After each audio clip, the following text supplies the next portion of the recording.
Bonjour et bienvenue dans cette vidéo dans laquelle nous allons découvrir 5 phrases pour répondre à n'importe quelle insulte. Pourquoi certaines personnes s'évertuent-elles à être aussi grossières alors que même le plus bref instant devient une pure torture? Insultes, regards en biais, langage corporel négatif, elles excellent dans l'art de rabaisser les autres. Face à leurs propos acerbes, la gaieté a tôt fait de disparaître au profit du ressenti. Pire encore, souvent les larmes s'invitent dans la danse tout comme le désarroi. Pendant longtemps, vous avez été sans défense face à ces attaques sournoises. Fidèle à l'éducation bienveillante transmise par vos parents, vous n'osiez répondre à tous ces malotrus. Seulement, à force d'encaisser, votre bien-être mental en a pris un coup. Il est temps d'apprendre comment remettre ces personnes à leur place. Oui, d'ici quelques minutes, vous serez un as de la répartie cinglante. Néanmoins, avant d'en arriver là, il est nécessaire de déterminer le pourquoi du comment.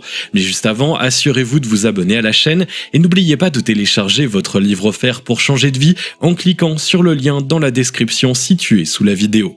Concrètement, quelles sont les différentes stratégies pour retourner la situation à votre avantage? 3 stratégies efficaces à répondre à n'importe quelle insulte. Beaucoup de personnes pensent qu'avoir de la répartie est un talent inné. Vous serez surpris d'apprendre que c'est faux. Personne n'est né en sachant comment rebondir en cas de propos cinglants. Que ce soit au cours de l'enfance ou suite aux aléas de la vie, c'est une compétence qui se doit d'être développée. De façon générale, peu importe les circonstances, votre retour rentrera dans l'une de ces 3 catégories: hiérarchie de valeurs, rapport de domination ou détournement de l'insulte. Renverser la hiérarchie des valeurs. Vous êtes-vous déjà demandé pourquoi est-ce que les gens ont recours aux insultes? C'est une tentative inavouée pour essayer de vous faire sentir inférieur. Leur objectif est de vous rabaisser, de vous faire sentir misérable. Pour cela, ils ont recours à des paroles blessantes et à des propos insultants.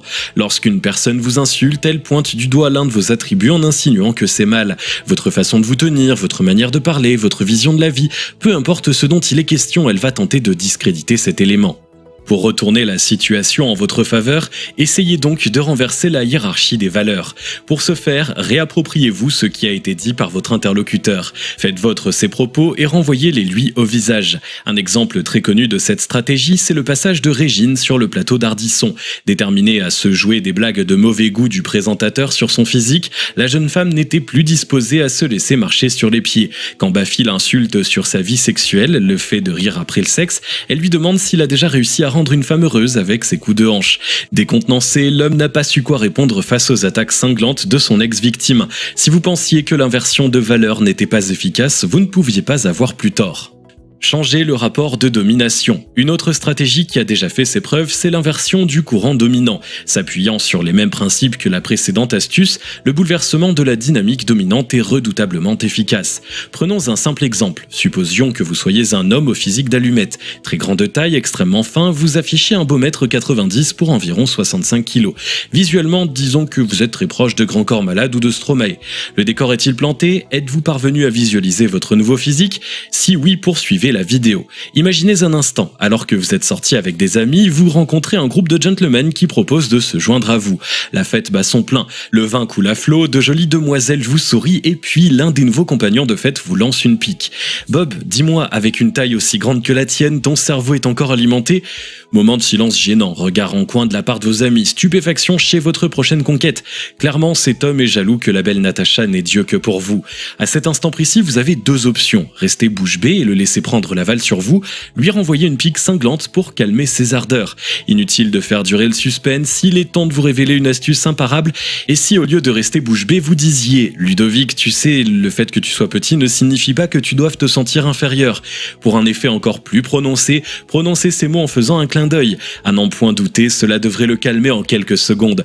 Peut-être qu'il essaiera de revenir dans vos bonnes grâces afin d'éviter tout conflit futur. Détournez le sens de ses propos. Certaines personnes n'aiment pas la confrontation. Même quand les esprits s'échauffent, elles préfèrent ne pas avoir recours à la violence, même verbale. Forcément, pour ces dernières, il est extrêmement difficile d'avoir recours aux tactiques 1 et 2. Heureusement, il en reste une dernière qui est très efficace tout en étant subtile, le détournement de propos. Son principe de fonctionnement est d'une facilité déconcertante. Tout ce que vous avez à faire, c'est de mimer l'incompréhension. Oui, vous allez feindre l'ignorance pour décontenancer votre interlocuteur et remettre la balle au centre. En donnant un nouveau sens aux propos de votre adversaire, vous l'humiliez sans pour autant sembler agressif. Besoin de plus de clarification? C'est du côté des États-Unis que se trouvent les l'exemple le plus probant. En 2016, alors que la campagne présidentielle opposant Hillary Clinton à Donald Trump bat son plein, les deux adversaires s'affrontent dans une joute verbale. Fidèle à sa réputation, Hillary Clinton n'hésite pas à monter en première ligne. Pour attirer l'attention sur les failles de Trump, elle se félicite que ce dernier ne soit pas aux commandes. Sûre d'elle, elle affirme que les habitudes mensongères et l'appétence pour les fake news du candidat républicain font de lui un mauvais dirigeant. Face à un tel coup porté dans les côtes, de nombreuses personnes se seraient effrontées. Si vous avez eu vent des échos de Donald Trump, vous savez qu'il en faut plus pour lui faire perdre son sang-froid. Ni une ni deux, le républicain répond à l'élégante dame. Faisant semblant de ne pas avoir perçu l'insulte derrière la situation hypothétique décrite par Hillary Clinton, il rétorque que c'est une chance pour elle qu'il ne soit pas aux commandes. Si cela ne tenait qu'à lui, elle serait en prison depuis fort longtemps du fait de ses agissements. La force de cette contre-attaque, c'est qu'elle détourne l'attention de l'audience sur l'objet de l'insulte à proprement parler. Très souvent, soit elle pointe le doigt sur la faiblesse des arguments, soit elle prend un malin plaisir à créer un autre sujet houleux. C'est pourquoi elle est très utile dans le cas d'insultes proférées gratuitement par des inconnus ou si vous êtes en plein débat. Quels exemples de phrases pour répondre à n'importe quelle insulte? Pour dénicher les meilleures phrases à balancer en cas d'insulte, notre rédaction s'est appuyée sur une étude menée par France Inter. En 2019, à l'occasion de la Journée internationale de la francophonie, la GIF, le magazine a lancé un appel à suggestions sur Twitter. Leur question était simple: comment répondre à une insulte tout en restant respectueux? En tout, ce sont des milliers d'internautes qui ont afflué des quatre coins du monde pour venir partager leurs opinions. Leurs propositions laissent même les personnes belliqueuses pantoises. Dire que pendant toutes ces années, elles ont ignoré que respect et contre-attaque verbale pouvaient marcher main dans la main. Les insultes tirées de notre enfance. Si vous avez décidé de faire une croix sur les stratagèmes décrits tout à l'heure, il peut être nécessaire de balancer une insulte infantile pour clouer le bec de votre adversaire. Jamais grossière, toujours mignonne, ces petites phrases sont à essayer à tout prix. Comme illustration, on peut notamment citer « Va marcher sur des Legos, vilain épinard, tête de tétard, sac à puce, patate douce, enfant de mouette, vilain cornichon, capitaine de bateau lavoir, etc. » Le simple fait qu'un adulte formule de tels propos devrait laisser votre interlocuteur bouger bée. Jamais il n'aurait pensé entendre ces propos une fois sorti du jardin de la maternelle. Faisant appel à la naïveté du gamin qui sommeille en vous, ces insultes sont à prendre avec des pincettes. Les insultes qui ont vu le jour naguère. Cette fois, nous remontons bien plus loin que l'enfance. Comme dans une version dystopique de Retour vers le futur, cette vidéo vous conduira à une ère qu'aucun humain actuellement vivant n'a connue. Il est temps de rentrer au XVIIIe siècle. Malgré leur nez poudré et leur chemise à volant, les hommes du siècle des Lumières n'étaient pas avares en petites boutades.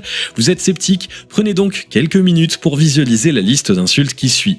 Paltoqué, foutriqué, scélérat, malotru, villefaquin, maraud, idiot des Alpes, tombé des alpages, goujat, etc.